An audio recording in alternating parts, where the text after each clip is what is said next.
Welcome back to Fire Emblem Thracia 776. Last time, we survived the Murder Hollis. And now it is time to move on to our next destination. There's kind of gonna be a bit of a weird filler arc on our way to Tara. I guess they couldn't have us reach, Tara immediately. Having seized the infamous, thanks to me calling it Dum-Dum, Fort Dundrum, Leaf's Liberation Army were keenly aware of just how little time remained before the Empire launched its assault on Tara. And so, there's going to be a filler arc involving bandits again.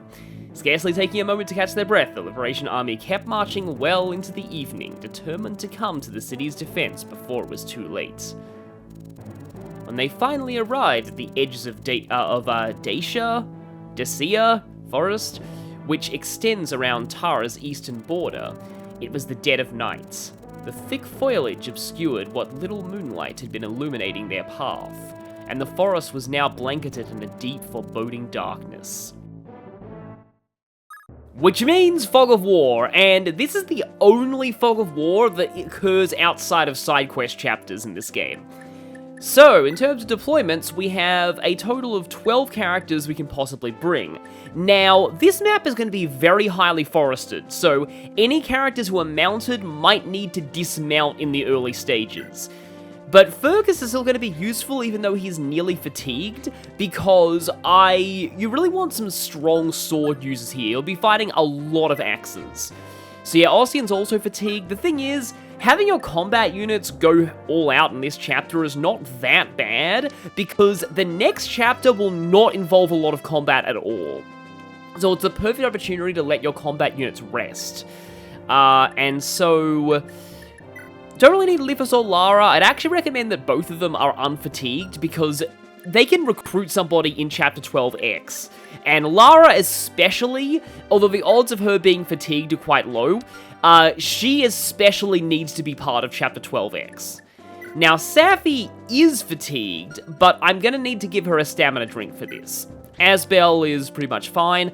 Also, my level ups here might be a little different to what you saw in the previous, because I had to redo the last chapter. The main takeaway is that Fred got a level up in this take of Chapter 11X, and I'm going to actually bring Fred, and also Olwen. Meanwhile, Finn's always nice to bring for his leadership star, Dagdar's always nice to bring for his amazing capturing ability. Karen is actually super important in this map. If you don't have, in fact, I actually might need to bring Lithus now I think about it, because if you don't have a lockpicker or Karen, you can actually get soft-locked here, because you need to go over a bridge to proceed. Or you could also use a warp staff, I guess. I'm going to take Callian as well, even though he's going to spend a lot of time dismounted. Now, even if you don't actually plan on using her in the long term, I recommend bring Olwen to this map, just because there is an item in one of her villages that only she can get. Oh, I need to make room for Safi, right. In that case, let's not bring Lithus, and let's give somebody a bridge key. Oh yes, in the redo of Chapter 11X Safi did manage to reach 10 skills, so she no longer needs Ode Scroll. That will go to Olwen, because Olwen does have literal skill issues sometimes. We won't be fighting any Armor Knights here, so it's fine if Dagdar doesn't have a hammer. You know what, Leaf himself will take my bridge key, since he's got the leg ring. So, if you aren't going to be cheesing this map, Pure Waters are a very good thing to bring. The problem is, I like to save these for magical offense and staves later on. Giving the Paragon Sword over to Olwen for reasons. Okay, I'm going to be doing something a little outside of what I normally do for the start of this map, but I'll explain things once we get there. So, this is another group of bandits we're encountering, but these ones are a little different to the type we've encountered so far, or at least the type that are not under the control of Lithus.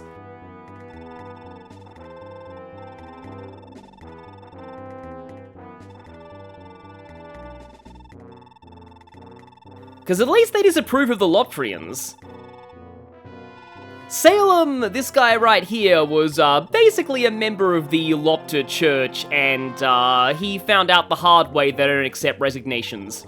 The Lopter Church will not suffer a traitor. That is law. Essentially, he went Roxas from 358 over 2 days.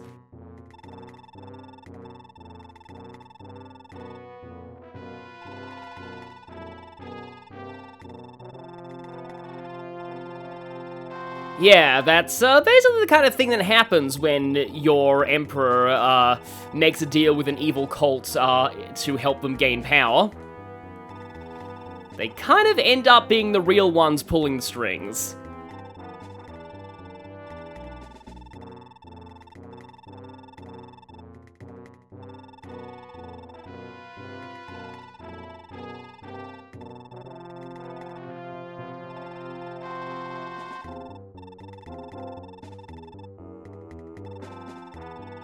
So already, yeah, we're starting to wonder why are we going to be fighting these guys, huh?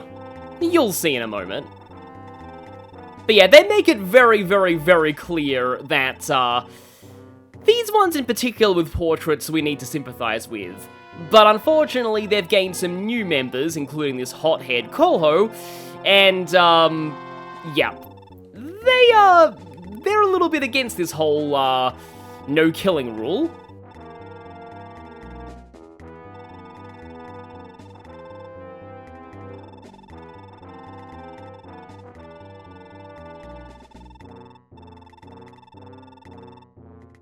Meanwhile, Trude, yeah, well, he's not important enough to appear in this scene.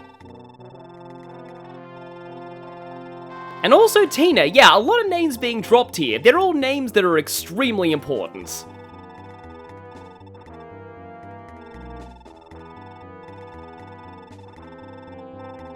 But Salem is being trusted with guard duty, which means he's technically our boss for this chapter.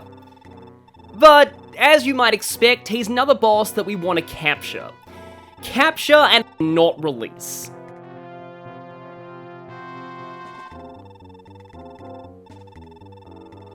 Oh boy, here we go, yep. Yes, these bandits may have a no-killing code, but you'd be surprised what you can live through. This is our first encounter with sleep in Thracia, and it is incredibly, incredibly dangerous. Because not only does it obey the same rules as all Thracia ailments, it doesn't wear off until the chapter is over if you don't have a restore staff, which we don't have right now. But also, anybody who falls asleep has all their stats reduced to 0, and can be instantly captured if an enemy so much as touches them. Provided they have enough con, at least. So, getting put to sleep basically is effectively a death sentence in this chapter, and that's why I'm going to be using some cheese strats to shut that down early. However, this is another thing, because we've got a subplot that wasn't last seen since Chapter 6, but it's finally being resolved. Also, this is the source of one of the major rewrites in the Little Manster patch compared to Project Exile, which I'll explain once we get to it.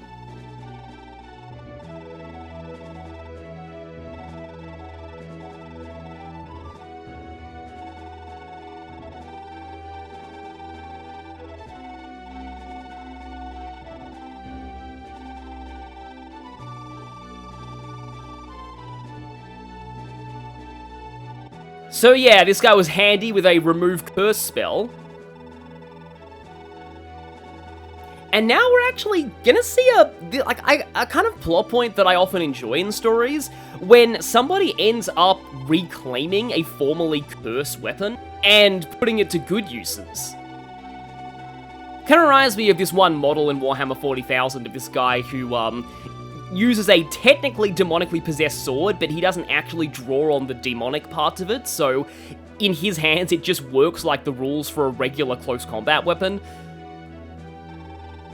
And I think he's like the one guy in the whole Imperium who's pure of heart enough to actually do that and not be corrupted, but anyway, back to the subject of this game.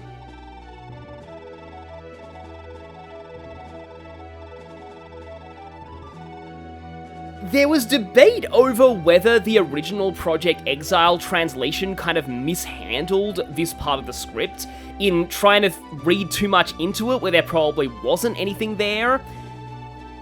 Project Exile leaned into a sort of vaguely Shintoist interpretation of like weapons having their own souls from what I remember, whereas Little Manster basically concluded that it wasn't really that deep, and Syas is basically just saying a sword is only as good or evil as its wielder.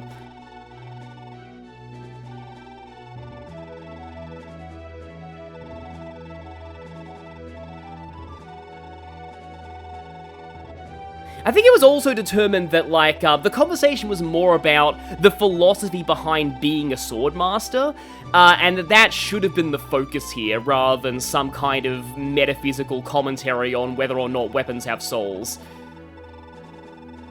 Like, to be fair, I haven't looked at the original script in a while, so please feel free to correct me in the comments if I'm getting anything wrong. So yeah, Maria's gonna cherish this sword as a symbol of how not even the foulest magic could overcome her mother's love. Well, I would say that day is coming soon. Unfortunately, her mother's not really with us at the moment. But at the very least, she'll be reunited with her childhood friends. I do kind of love the whole dynamic between, like, Leaf, Marita, and Nana, like the three of them kind of being friends growing up as children. With, you know, her being the adopted daughter of, essentially Leaf's mother figure. But now, like I was saying, the other reason why I want to... Okay, I'll just explain what I'm doing here. I'm gonna warp somebody to try and capture Salem on turn 1, but I'm also gonna make a separate save, because Salem does have extra dialogue a couple of turns in. By that point, it's likely that people are gonna be, already put to sleep, and I don't want that, because... Not only do I not want that, but I also want to make sure that I get the sleep staff before Salem breaks it. Otherwise, I have to use up a hammer use on it, and it's actually a really valuable staff, because sleep is the only way that you can capture mounted enemies. And that will be extremely relevant later in the game on a certain route. So you might notice something here. You are actually allowed to warp people within the Fog of War. You just have to blindly guess where they'll end up. However, you might notice here that some of the tiles that I move my cursor around, they have X's on them, implying that there might be a building here or something like that. So yeah, I'm gonna need to just keep guessing until I hit what I presume is right in front of that house. And the reason why I'm sending Olwen there, she might not be the best choice for the capture, but I actually need Olwen on that side of the map anyway. Okay, that was not near the house.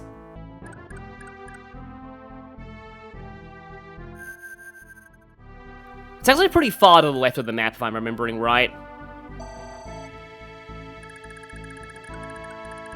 Oh, wow, yeah, I warped her right in front of it. Oh, it's smaller than I remember it being. Okay, so yeah, here's Salem.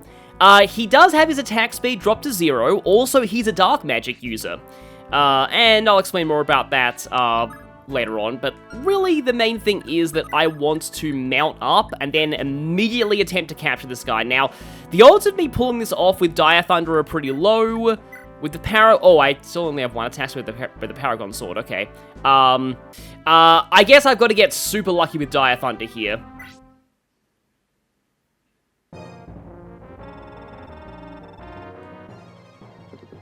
So if I don't get this, I'll be resetting because it's turn 1.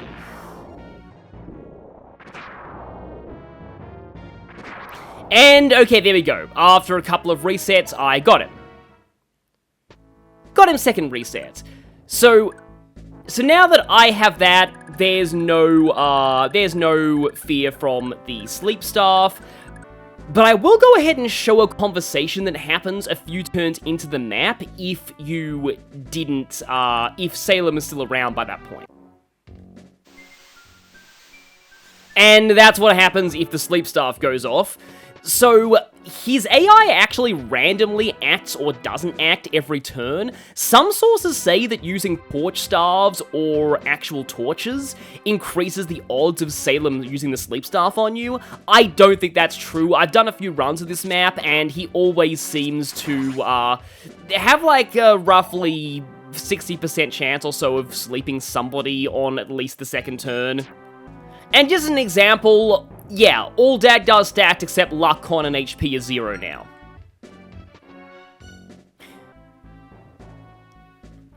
And here's that conversation. So this is Tina. It's important that you're introduced to her here because she'll be very important soon, like I said. I made a late-night snack for you! Something nice and warm. Eat up!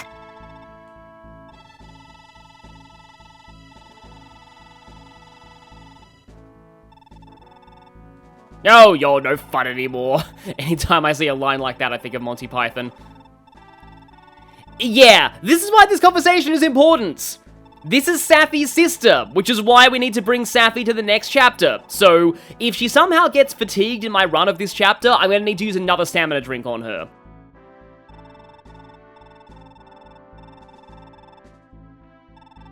I kind of wonder if Salem being wounded is the reason why his con is so abnormally low.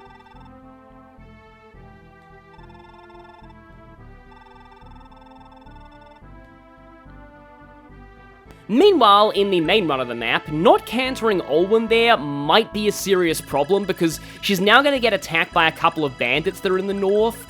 Speaking of bandits, so if Ossian goes over here and lights his torch, because I forgot to bring the actual torch staff, I'll be needing that next chapter anyway, we'll see that we have a whole bunch of bandits here. But you might notice that some of them have different sprites to the rest, and that's because these ones with this particular sprite have the steal skill.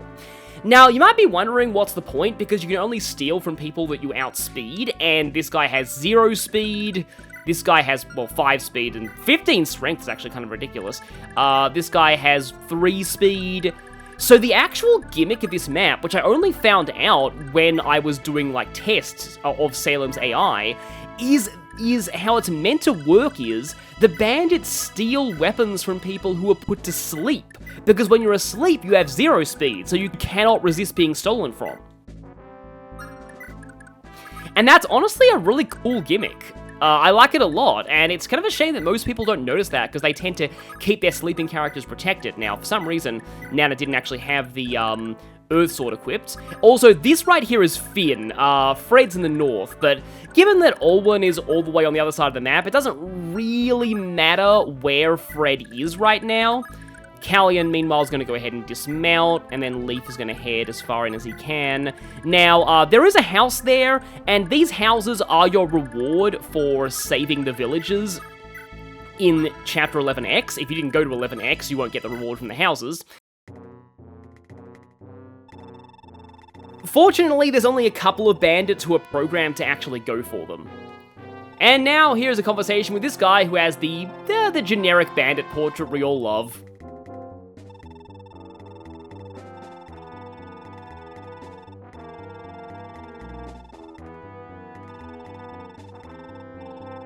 You'll take care of him yourself, will you? He won't be a problem no more. Why do I get the feeling that's also going to apply to you, considering you happen to have picked the very, very, very wrong fight here? And yeah, he does mention going after the villagers. Fortunately, that bandit that starts within range of that first village does not automatically destroy it. That bottom village can be a little tricky to save if you don't have people with high movement down there. But I should be able to reach it in time. Now, here's the worry that I have. Olwen needs to dodge at least one of these. And I think she also needs to miss one of her Dire Thunders. Okay, that's actually really bad. She needs to dodge more, because there's actually 3 bandits in there that can all attack her. Okay, she dodged one of them. Actually, unless she kills this guy, please miss Olwen. The third one won't be able to go for her. Olwen, you are going to suffer death by awesomeness at this rate, which I don't like. Okay, good, the third one can't even reach her. It's kind of a shame she killed 2 of them, though, because I like to leave them for someone that you will see very shortly. And yeah, normally I would rescue staff her back, but I can't do that, because there is a reason why I made Olwen my capturer for Salem, and that's because there's a village on that side of the river that Olwen specifically needs to visit for a special item. If anybody else visits it, you just get a vulnerary. Oh, +1 con is, well, I would say it's not bad, but I mean, I guess it lets him capture mages sometimes. And nice job attacking Fergus there. You might also notice something with these guys. Nice sword Ryuken there.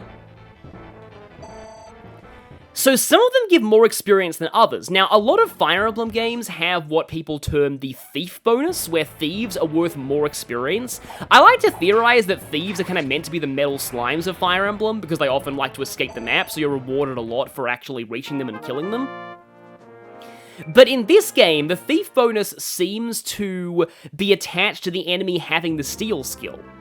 So the bandits with Steel are worth more experience than the ones without, so you want your weaker characters to fight the ones with Steel. But now, this music can only mean one thing. The village is being raided by bandits, and it's time for Merida to finally step up to the plate and join the fight. And yeah, now we're learning that the Dandelion is the name of the noble Robin Hood-style group of bandits.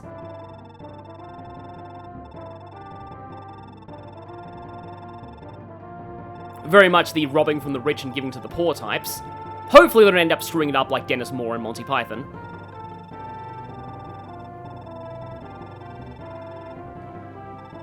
I'll protect every last one of you.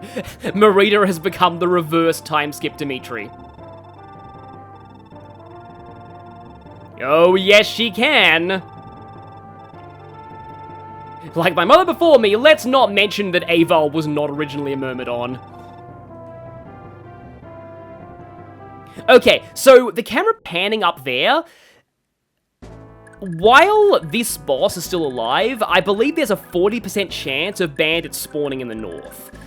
But, let's forget about that and talk about Merida. She's joined us along with the sword that used to be cursed, but she's now named after herself. I am the daughter of Aval, Mistress of Fianna. The enemy doesn't stand a chance. Merida is finally on our side, and she has a shiny new, non-cursed sword. So, Merida's base stats, apart from speed, might not look that impressive, especially her 3 base strength. But she comes with an 11 might, 20 crit, 60 use, brave personal weapon. And she has a 5 times follow-up critical modifier, so if she's doubling with it, and she likely will be, you're looking at 4 attacks with 2 of them being near guaranteed crits. Oh, and though its odds are unreliable early on, she also has Luna for good measure. She starts at level 2, but this is a bit of a blessing in disguise, as it means that she'll be leveling up extremely quickly. And she is still very capable of one-rounding enemies, even at level 2. And once she starts leveling up, she'll reap the benefit of some of the best growth rates in the game. 60% strength, 75% skill, 80% speed, 60% luck. She is a little on the fragile side, but Merida's more somebody that you just point at an enemy that you want to die. Like mother, like daughter, I guess. But wait, there's more! Not only does she have some incredibly good support that you won't benefit from until very late in the game, she also has a Vigor Star, and... I'm constantly honing my skill. Keep me with you, and I promise you won't regret it. I need to give her a second page of her bio, because on promotion she'll gain the Adept skill, and in Chapter 15, there's an event that will give her the Astra skill. And in Thracia, Astra and Luna can activate at the same time. If you like Swordmasters, Merida is a lot of fun. Now, Merida with her 5 con is actually, has enough con to capture Salem, and she is very capable of capturing Salem on her own. But you might need to rig the RNG a little bit. She needs to critical him to do damage. So by that, I just had to take a scam call. Those are the real-life bandits. But yeah, she needs to crit Salem to actually capture him, but she's very capable of doing that. She will quadruple him. Just by the time that she gets a chance to get to him, he's likely to have put at least one person to sleep. That's why I don't really like doing that with him. But, okay, I guess Fred can, try and lightning sword. She won't actually one round, but yeah. Unless he criticals for some reason. No, that's fine. Dagdar's not really going to be able to get that far this turn, so maybe he'll... I do want him to be going around here because he might... I might need him on call to help with the real boss of this map, who I will show in a moment. Fittingly, he's the same class as Dagdar. So yeah, here's Kolho. he has the Vantage Manual. Now, normally you would just steal this with Lithus and kill him, but my Lithus doesn't have 13 speed, so I can't do that. I need to capture this guy, and he has 18 con, so really the only way to do that is with somebody mounted, like Fergus. I guess Olwen can as well, but, Olwen might have a little bit of a hard time, doing the capture. Let's see. Yeah, I want Fergus to be as far in as possible, but I suppose Ossian can head in here and, I don't like wasting the Vouge, but I will just go ahead and try and take this guy out, especially because he has a hand axe, which means he won't take himself out on the enemy phase, unfortunately. Right, okay, I can still go ahead and make this work by having Asbel burninate this guy, and then send Fergus to fight the bandit above. I do like the way these forests look with the nighttime palette. It's really nice. It's kind of a shame that there were no, like, nighttime maps in Genealogy of the Holy War, because this art style does look really nice with, like, with a nighttime effect on it. Especially that tree in the foreground. Okay, so yeah, right now I need to get to this village. Finn should be okay to visit it. Also, we have 2 guys in the north, right? If I have Karen save that, she probably needs to dismount. So I'm going to actually go ahead and do this. Also, by the way, this vendor right here, this is one of the few in the game that sells wind tomes. So if you want more of them, they are a really good type of tome to have. I would recommend spending a bit of money here on those. But yeah, this is about where, in my original attempt at recording this chapter, I realized that I had left the kids behind in Chapter 11X because I forgot to press end turn for the last turn. So these guys were like, "Oh, how dare you leave my kids behind," and then, yeah. And it's kind of important to get this one, because this is a silent staff. Also, here's mundane uses for silent staffs. I hope that you got a restore staff, though, otherwise using it on your kids will make them mute for the rest of their lives. But, yeah, silence. Does not work on enemies on thrones or gates, so you can't actually use this on Salem to stop him from sleep staffing everyone. It's kind of a shame, because, like, you'd think that would be a valid strategy, but it's not. Also, there is somebody in the next chapter who it's very tempting to use the silent staff on. Don't use it on them either. It's going to be very, very bad for you in the long term. Extremely bad for you. But yeah, this one is going to give us, weird that you mentioned Bragi, because this scroll is not his. This is a good line, though. And we wouldn't answer you no, because it's Heim's scroll. You might be confused there, but Heim is the Crusader who received Naga's blood transfusion in the original Holy War. So this gives you plus 30% magic growth, and the minus 10% to defense is a small price to pay, because most people who want the plus 30% to magic just don't care about defense anyway. So yeah, it's a pretty nice thing to have, and yeah, I'm gonna actually have Callion go down. I suppose there's no real reason for him not to mount if he goes down here. Does mean that he loses the cool cape, but, yeah, he doesn't have the cape on horseback. I guess having a cape on horseback would be impractical. But, yeah, if he's just going to be fighting all these guys down here, then it makes sense for him not to be on foot. Meanwhile, Nana can get in a little closer.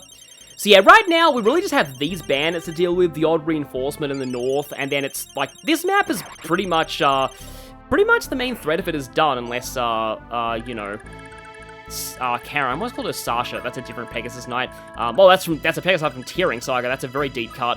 But yeah, unless she gets hit by both of them, then we're pretty much done with this map, and, no, I should probably leave that. That's a one with the steel skill. And let's just make sure that Safi doesn't get herself captured. As tempting as it is to use rescue on Olwen, let's not do that, because I did that in an earlier attempt of this and was like, oh wait, there was a reason why I had Olwen warped over. But yeah, right now Callion should be doing really well with his killing edge. Granted, when he runs out of killing edge, he might not be, like, as useful. But we'll see. Also, Finn should be fine here with the building defense. I mean, 9 defense is actually kind of low for him. But still. Always nice to have him around with his leadership star, authority star, I often mix that up. Yeah, these guys here are under Kolo's authority, so there's only one authority star there. I don't think Salem has any. Yeah, you might be wondering if you will ever recruit anybody with more than one authority star who isn't Leaf, and, well, we'll see about that. Okay, if she dodged one of them, she's fine. Oh, she even crit one of them, nice. Yeah, one of these days I might do a Thracia playthrough where I actually scroll abuse Karen, because, like, the ballistas generally zone her out from doing anything particularly, like, threatening to enemies, but having a flyer with a super high, strength stat, could be pretty fun for the early game. That guy's a hand axe, I hate it when they do that, because that means that I can't actually kill them on the enemy phase. Yeah, overall, I do feel like Thracia is, I would say it's still a fairly enemy phase-focused game, even though it does feel like one of the more tactical, like, I mean, all the Fire Emblems are tactical, but I mean, it does feel like one of the more, I guess, like, strategically intensive Fire Emblem games, but it still feels like a lot of the fighting and killing happens on the enemy phase, which, a lot of people have kind of come to dislike in the franchise at this point. And I am glad that Engage is a little bit more of a player phase-focused game. Now, I probably want Callian to get the guy with steel. Still, yeah, I hope people so far are enjoying this playthrough of Fire Emblem Thracia 776. In fact, like, one of the things that I've liked most about doing this is getting some comments from people who are saying that, like, they've wanted to try out Thracia, but they found its mechanics very, kind of obtuse, and, they're really appreciating, me giving, kind of clearer explanations of things, because once you get past all of the guide dangits and the obtuse mechanics, this game is really not, like, actually that difficult to get into. I feel like its reputation as quote-unquote the hardest game in the series is very overblown. There's really only like 1 or 2 chapters where it actually lives up to that, and believe me, we'll be seeing those later. Chapter 4, though, is one of them, I feel. Like, the Munster Escape arc is admittedly pretty rough, but if you can get through that, it's not that bad if you're more experienced with the game and, like, you know what's coming, and thus you know which weapons to bring over, like the Flame Sword or the Brave Axe. I didn't bring the Flame Sword, but you get the idea. Anyway. But if you're playing totally blind, it can be a bit of a problem, especially since, like, it's a little bit like Chapter 11 of Engage. You've kind of lost your main, you've kind of lost the main people you were relying on, and you are now stuck with, like, you know, people who are maybe a little bit, like, different or weaker than you're kind of used to, but, yeah, no, it's actually better if he goes in the forest. Oh, by the way, one of the bandits in here had a bridge key, also, so I believe Leaf still has it, he probably got lost in the enemy phase shenanigans, and he's almost certainly dead by now, but yeah, pay attention to the items that the enemies are holding, because if you don't have a bridge key or Karen, or warp, you actually do get soft-locked here, which is kind of annoying. That's the other reason why Thracia might be a little bit of an obtuse game for some people. Because, yeah, it is like one of the... I mean, technically speaking, every Fire Emblem is soft-lockable. There's a good video by Mecha about how to soft-lock FE7.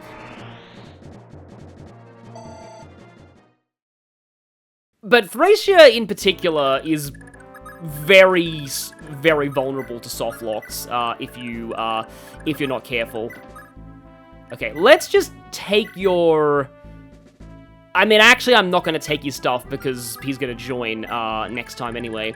So yeah, I haven't actually explained this yet, but in terms of Salem, a lot of people think that capturing Salem is a requirement to unlock Chapter 11X. It actually isn't.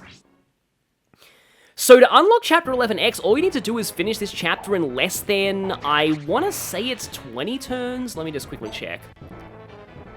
Yes, it is less than 20 turns. And this is one of the few where you're given a very clear indicator that you messed up, because after 20 turns, the Fog of War lifts, and Dorius will tell you, there's no time, we need to hurry to Tara now. Whereas, if you beat the chapter quickly, he'll be like, oh, we have some time to, you'll see. But this is also a very recommended side quest to get. But the thing about Salem and the side quest that is true, though, is that Salem will only join you. Even if you capture him in this chapter, he'll only join you if you get the side quest. It's kind of the reverse situation to Jafar in Fire Emblem 7, the Blazing Blade, and yeah, this is a bit of a spoiler for that game, but a lot of people are under the impression that Jafar will only join you if you go to Night of Farewells. That's actually not a requirement. As long as Nino talks to him in Battle Before Dawn, Jafar will join at the start of the next map. So if you refuse Night of Farewells, I kind of had a feeling that she'd get hit at least once, but okay. If you refuse Night of Farewells, he'll join at the start of Cog of Destiny. I've actually done that a few times in, like, harder mode playthroughs. But Salem is not like that. I actually did a test attempt at this chapter where I failed the turn limit, but also captured Salem, and he didn't join in Chapter 13. You actually do need to go to 12x to get him. So yeah, that's an important thing to remember. Now, does Safi even have any physic? Right. Okay. Marie does have a vulnerary, though. So let me just check the turn count right now. 4, yeah, we're fine. The early turns go by so quickly that it's easy to assume that you've been here longer than you actually have. So now it's actually time. I'm gonna preemptively mount up Fergus, because yeah, I may need to once again save state abuse a little bit just to ensure that I actually capture this dude. Because, yeah, there's the bridge, by the way. So, yeah, if you don't have a bridge key or have Karen to, like, carry Leaf over, which is probably what I'll end up doing. Okay, can't actually canter there, but, right. Then, yeah, it's a bad time for everyone. Okay, yep, Olwen will continue to head down here. I actually can't visit, but I had a feeling she landed right on the house, but I can't visit it yet because, you need to actually see the house to interact with it.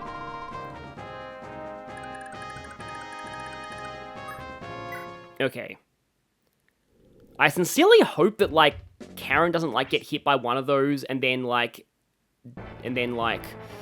Okay, she dodged, it's fine. Don't actually think she would have killed anyway.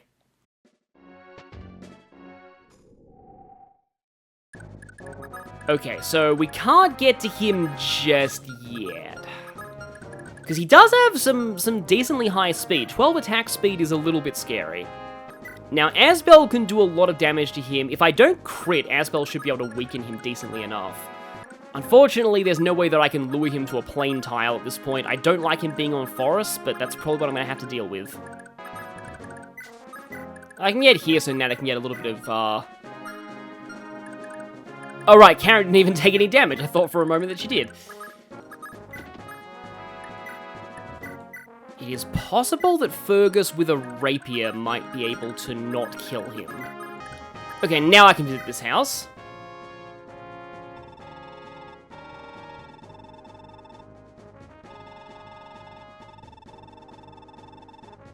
Yeah, there's not really much of an indication that it needs to specifically be Olwen to get the best reward from this house, but it is nice they acknowledge that Olwen was the one who sort of helped them. And with that, we get a magic +3 item. I suppose Marita can go here. Okay, I guess there is a bandit up there. Oh, by the way, I haven't actually mentioned this. I will be attempting to train Marita for this playthrough. That's actually... Well, I would say it's why I didn't train Shiva, but really the real reason is that Shiva kind of got... Like, he did pretty badly in one of the earlier chapters. Yeah, I know it's like a pitfall to think that you can't use two people of the same class, but Marita's like one of the really important characters to the story. She gets the most development of like anybody, of like most, non-major characters.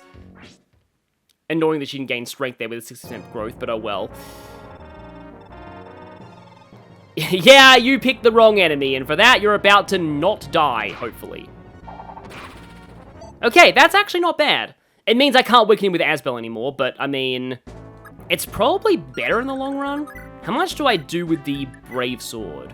There is, of course, also... You know what, I'm gonna actually have Ossian just go back here and fight this guy, because, like, Ossian's gonna brutalize that guy. that guy before I can capture him. And there goes the victory is near thing again. Oh, that's a lot of crit. That is a lot of crit, potentially. I think I would rather use Leaf, yeah. I just have to not get Adept.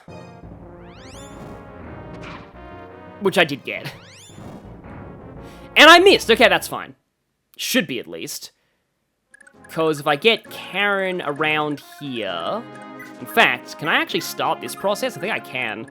Because that still puts you in support range of Fergus and gets Leaf in the running.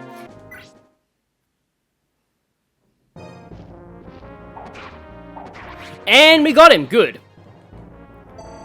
We got him good, you could say. And I now need to get somebody without a full inventory to take his Vantage manual, and also his other stuff.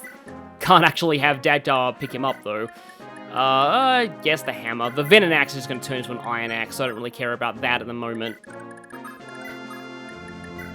However, Callian can actually take him. And grab that, Vulnerary, I guess.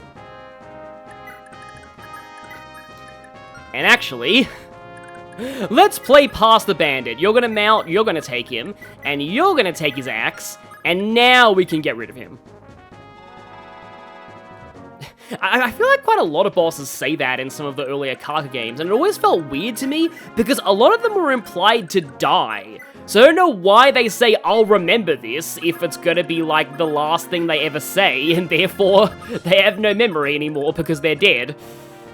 And they have no way of, like, because when they say, like, I'll remember this, it implies that they're gonna seek revenge in the future, right? But they can't do that if they're dead either, so it's always felt weird to me. And now, yeah, Asbel's stuck over here because of the bridge, but, I'm not even gonna actually repair that bridge. I think I'm just gonna ferry Leaf over to the other side. So yeah, just a couple of things attacking Marita, and this is basically over. I probably will give Marita some scrolls later. It's quite easy to break Marita's sword, especially since it's a brave weapon, but also it's kind of the main thing that helps you train her because it's just that good of a weapon.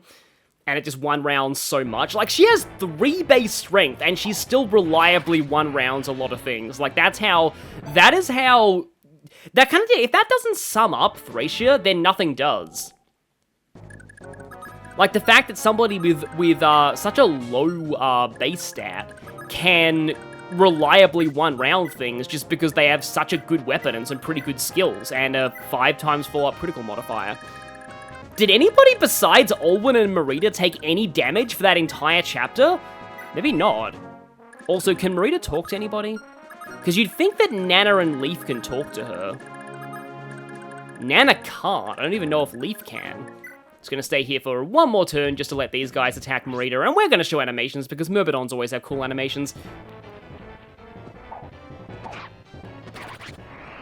It's always nice when you get the crit on the second hit of that. The follow-up critical modifier doesn't come into effect until the second round of the brave weapon attacks. So, yeah, the second, like, strike doesn't count as a brave weapon hit. And that should be a lot of experience because you were a steel bandit. That was a little less than I thought, though. Okay, there's strength. Yeah, that's without any scrolls either. See, like, I feel like Thracia actually has, for the most part, some really fun growth units, and Marita is one of them. But yeah, I have all 3 villages. I have level up on Marita. I have the Vantage manual. That oh right, buying wind tomes. Oh, it's gonna take ages for me to actually get to the wind tome shop, unless Asbel can get close. Maybe. How many turns we got? Do we have time? Turn 8. Yeah, we have time. Let's go and buy some wind tomes. Yeah, Leaf can't talk to her either. That's weird. You'd think that Leaf and Nana would be able to talk to her, but no, apparently. Oh, right, you can't buy with a full inventory. I'll just get rid of this 3-use Thunder. And let's take 1 wind. I'm not going to buy 2 of them. I think I have enough wind for the time being. Which Olwen can use. It's actually not a bad idea for her. For the time she's not needing to Dire Thunder things, but... yeah, that should be chapter over, so let's go ahead and finish things.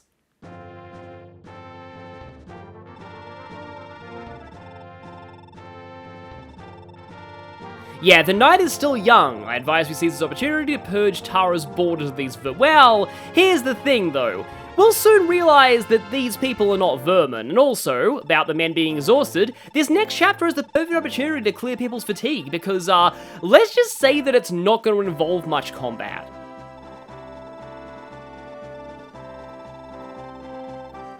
Yeah, we're only able to deploy a very small group of soldiers too. Well, here's the thing, the villagers were already able to breathe easy, but it was just cold that was the problem. Oh, right! This is why Leaf and Nana can't talk to Merida, because she gets automatic dialogue at the end of the map. Presumably if she isn't dead. It'd be kind of funny if there was an oversight and she still said this if she died.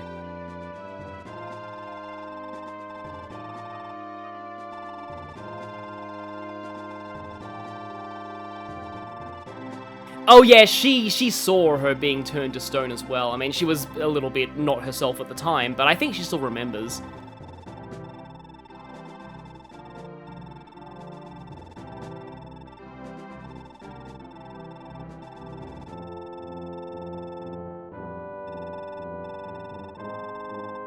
Yes, we will. Another reason why I want to use Merida in my main army.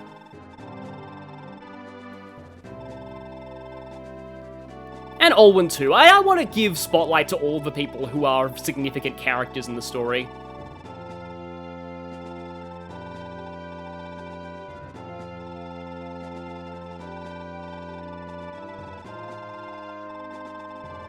Oh yeah, let's do this. So next time we'll be taking on Chapter 12X, one of the strangest chapters in Fire Emblem, up there with the priest pushing one in Path of Radiance. Very excited for that, and it's also going to be a ridiculous number of bios too. See you all then. You know, actually wait, since I did the same with Lithus, I'm going to do Salem's bio now. I do not yet fully understand you, but for now, I will join you. I do not have much choice, do I? Not only is Salem the only playable Loptrian mage in the game, he's also the very first playable character in the series to use dark magic. Which isn't as good as it sounds. Aww. Dark tomes are stupidly heavy, you can only get them by capturing enemy Loptrian mages, and your version of Jormungand does not inflict poison. Salem is therefore probably better served using wind, fire, and thunder magic, but he's even better served using staves. He's one of the few mages to use staves even unpromoted, and a starting rank of C isn't bad. And promoting gives him 50 staff experience, enough for an extra rank. So he'll be using everything but warp in no time, and he can get to warp decently quickly if you like using staves, which this is Thracia, you should. Sadly, he doesn't get the ridiculous Sage promotion bonuses, but he gets an interesting +4 to defense. No skills, vigor, or follow-up critical modifier either, but Salem's staff utility more than makes up for it. And now I'll see you in Chapter 12X.